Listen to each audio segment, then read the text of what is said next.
તો નવસારીમાં 1 ઇંચ વરસાદમાં પાણી ભરાવાની સમસ્યા સર્જાઈ છે। શહેરના અનેક વિસ્તારમાં વરસાદી પાણી ભરાયા છે। સિટી ગાર્ડન સોસાયટી અને રોયલ પાર્ક સોસાયટીનો મુખ્ય માર્ગ પાણીમાં ગરકાવ થયો।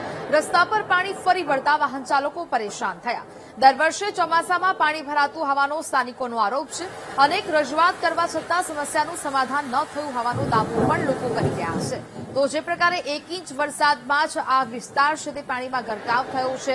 દર વખતે આ પ્રકારની સમસ્યાનો સામનો લોકો કરી રહ્યા છે, જે છતાં પણ નિરાકરણ નથી આવતું। સમસ્યા તો એ જ છે કે આ પાણીની સમસ્યા વધારે પડતી છે।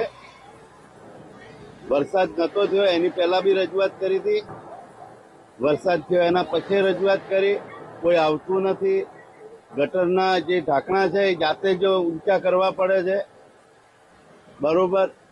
અને ગટરના ઢાંકણા ઊંચા કરવાથી બી પાણી તો અંદર ઓછું જ જાય છે, ભરેલું જ પાણી રહે છે, બરોબર। વરસાદ ગયા પછી બી 4-5 દિવસ પાણી ભરેલું જ રહે છે। આ છે ને અમારી રોજની નવસારીમાં રોજ આ સમસ્યા છે। જયારે પાણી વરસાદ બહુ પડે ને ત્યારે બધું તમે જો આ બધું તમે વિડીયો કોલ જાય બધું છે ને આ બધું ફૂલ થઈ જાય છે વરસાદ। આની કોઈ પ્રોબ્લેમ નીકળતી નથી। નિકાલ માટે રજૂઆત તમારે જે ઠીક લાગે સરકાર કે તો જે ઠીક લાગે કરો, પણ પાણી રોજ કેટલી પ્રોબ્લેમ પડે છે। ટ્રાફિક પર રોજ નું છે। જયારે પણ વરસાદ પડે ને આ જો તમે જો તમારી સામે જ છે ને।